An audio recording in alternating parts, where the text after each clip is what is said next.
Hello guys, myself Gulab Thumre and welcome to the channel Adrian Tips.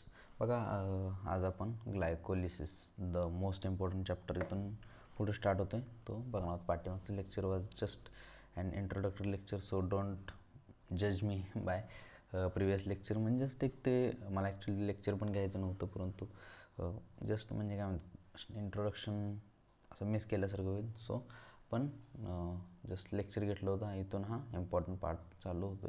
पाठीमागचं एकदा तुम्ही lecture बघितलं तरी चालेल, नाही बघितलं देन तुम्ही स्वतः जर रीड केलं ना then also no issue. Okay, let's start our today chapter, that is the glycolysis. Okay, पहिलं glycolysis, this is the most important.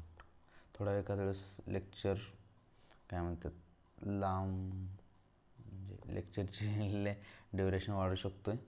So that I can't manage it कारण this is important chapter, so I will काही compromise करू शकत नाही. Okay, glucose म्हणजे काय? Glucose म्हणजे तर शुगर अँड लायसिस म्हणजे काय? स्प्लिटिंग. ओके, ग्लायकोज म्हणजे that is the sugar. Okay, sugar. Lysis म्हणजे that is the splitting. SPLI splitting म्हणजे that is the breakdown. Splitting, lysis for splitting. Scheme याला आणखी तिघांनी हे केले, that is called as glycolysis EMP pathway. Okay, विचारू शकतात की ह्याला आणखी एक नाव काय आहे, that is the EMP pathway. That is the you can hear EMP pathway. In anaerobic organism, it is the only process in respiration. In anaerobic organism, it is the only process in respiration. Respiration मध्ये inorganic organism मध्ये this is the only process. Inorganic anaerobic organism only process. Okay, only process in respiration. Glycolysis occurs in cytoplasm. This is very important. कशामध्ये? In cytoplasm. Okay, in cytoplasm, that is very important. Sorry, just a minute. Okay, this is taking place in cytoplasm. Okay, in cytoplasm, in cell present in this process glucose undergoes partial oxidation to form 2 molecules of pyruvic acid. Okay, ही आता इथून पुढं process चालू झाली. Okay, आता पहिलं स्टार्टिंगला इथून बघायला चालू करूया. ओके, पहिल्यांदा काय होतं माहिती आहे का?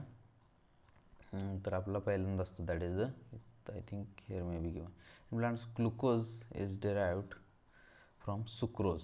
ओके, सुक्रोज जो आहे ना, suppose here is sucrose. just 1 minute.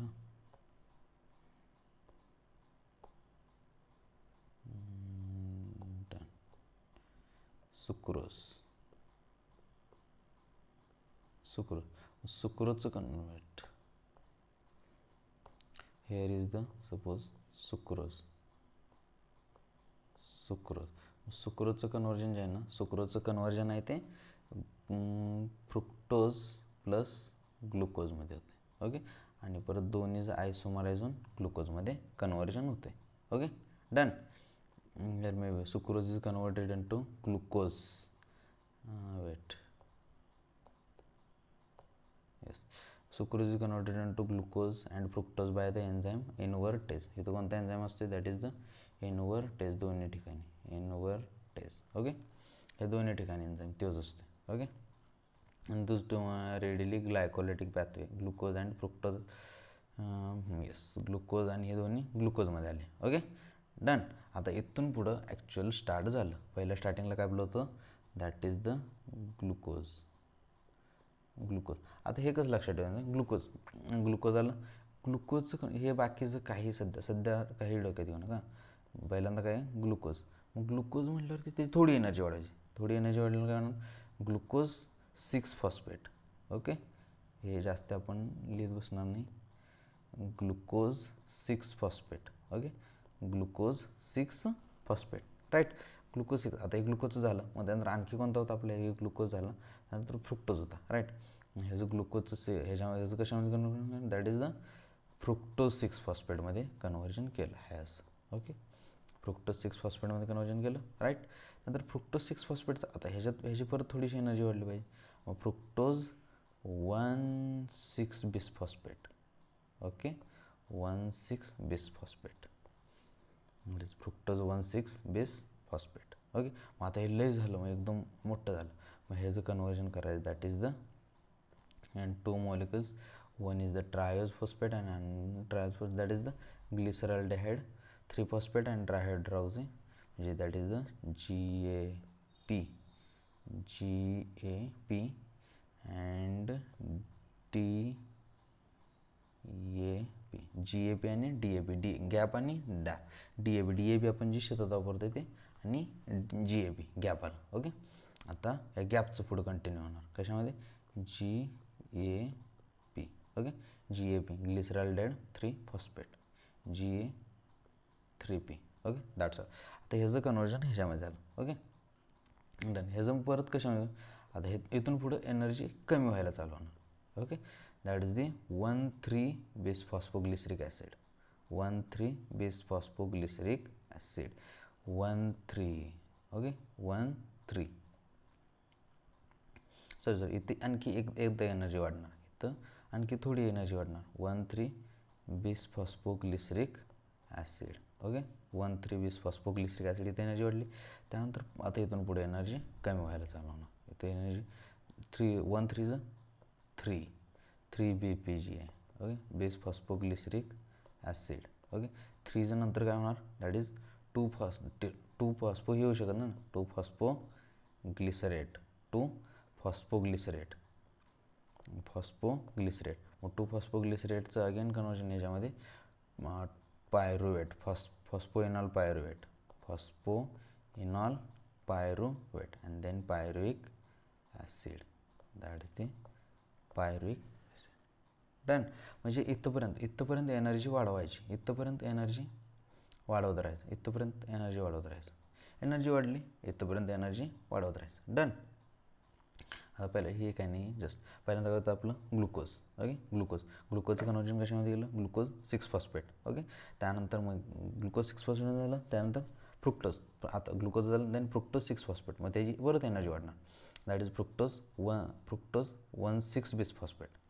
Okay, त्यानंतर मग ह्याचं कशा गॅप आणि DAPमध्ये कन्वर्जन. मग ह्याच्यामध्ये हे होणार, दॅट इज ह्याचे 2 मॉलिक्युल्स, इथून पुढे सगळे 2 मॉलिक्युल चालू, कारण हे दोन इंटर कन्वर्जन होणार ना, हे दोन इंटर इंटू 2 करत राहायचं इथून सगळं खाली, into 2 that is into 2 and into 2, इथं सगळं इंटू 2 दिलं आहे. राईट. डन. आता हे झालं. त्यानंतर पहिल्या स्टार्टिंगला इथंपर्यंत 6 कार्बन, इथं 6 कार्बन एवढं लक्षात, इथून सगळे इथंपर्यंत 6 कार्बन, तर 6 इथंपर्यंत ऑलमोस्ट सगळे 6 कार्बन. परत इथं काय होणार, 3 कार्बनमध्ये ब्रेक होणार. ओके, इथून 3 कार्बनमध्ये ब्रेक होणार, आणि इथून परत मग इथून 3 कार्बनचं यायला चालू होणार. इथून 3 कार्बन झाल्यामुळे इथून परत सगळे खालचे 3 कार्बनचे यायला चालू होणार सगळे. Okay, done. आता हे झालं कार्बनचा विषय म्हटला. त्यानंतर काय आपलं ATP. ओके, आता विषय आला ATPचा. इथं काय केलं आपण, एनर्जी इनपुट दिली, त्यामुळे इथं ATP आपली हे होणार. ओके, सो ATPचं कन्वर्जन कशामध्ये होणार, मग ATP एक्सपेंडिचर होणार, दॅट इज ADP. आता इथं तर काय नाही केलं, इथं जस्ट आयसोमराइज केलं ना, सो आयसोमराइज केलं जस्ट, सो इथं परत एनर्जी वाढली, that is again ATP is given here, ADP. Done. Okay,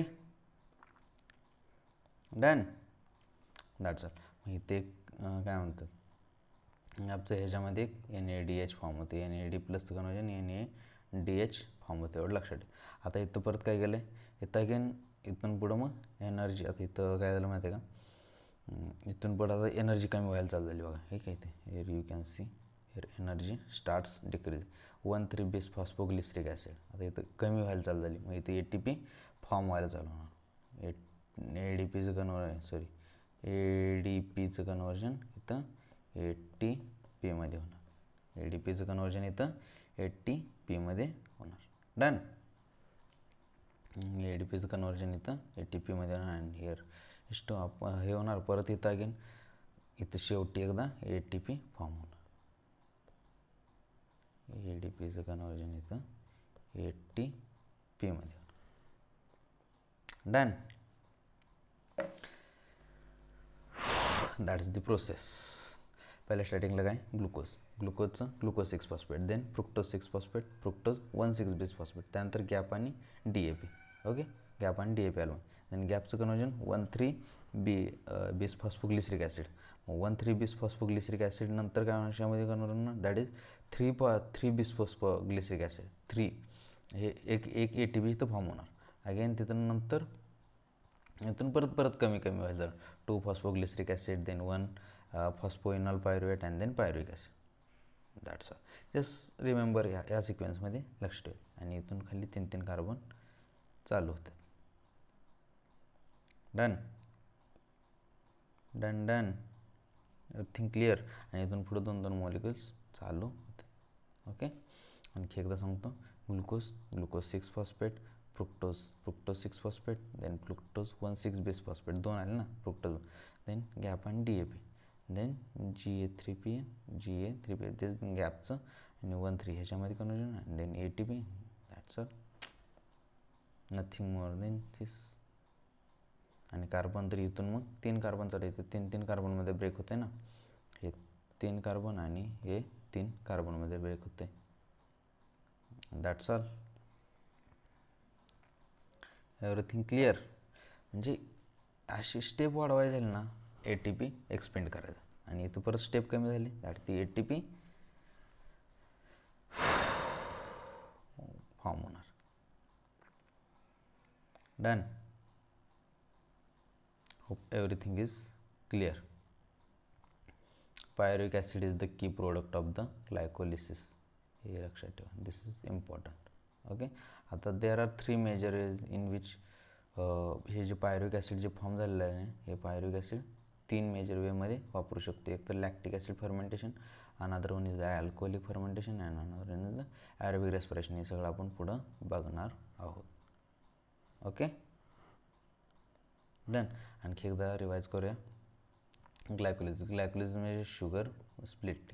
okay, then EMP pathway and anaerobic organism, that is the हे इन सायटोप्लाझम. ओके, बस पहिलं स्टार्टिंगला काय होतं, दॅट इज जस्ट ह्या फ्लोमध्ये लक्षात ठेवायचं. Glucose 6 phosphate, fructose 6 phosphate, then fructose 1,6 base phosphate, right. Then त्यानंतर GAP आणि DAP मध्ये कन्वर्जन ब्रेकडाऊन झालं. त्यानंतर इथून 3 carbon, GAP conversion 1,3 BPG bis phosphoglycerate. त्यानंतर एक कमी होणार, दॅट इज 3 BPG. आता इथून कमी करत जायचं. ओके, त्यानंतर 2 PG, दॅट दी फॉस्फोग्लायकोल, आणि त्यानंतर फॉस्फोइनॉल पायरुवेट, आणि फॉस्फोइनॉल पायरुवेटचं पायरुविक ॲसिड. That's all. आणि इथं ATP फॉर्म होणार, आणि इथून एक H2O बाहेर पडतं. इथून H2O. Done. Everything is clear. आणि इथले एन्झाईम आहेत. Here enzyme is the hexokinase, right. Sorry, pyruvate. इथं pyruvate kinase is, I think, yes, pyruvate kinase is the enzyme here. आणि इथे एक एन्झाईम आहे, दॅट इज द कोणतं आहे, समोर hexokinase. Here enzyme is the hexokinase. हे एन्झाईम लक्ष, हेक्झोकायनेज. आणि इथं आयसोमराइज केलं ना, so isomerases. Okay, isomerases and hexokinase enzyme just लक्षात ठेवा. Done. Last time we are revising. Glucose 6 phosphate, fructose 6 phosphate आणि fructose 1,6 base phosphate, GAP, DAP, GAP and then 1,3 BPG and 3 BPG and then 2 PG, phosphoenol pyruvate and pyruvic acid.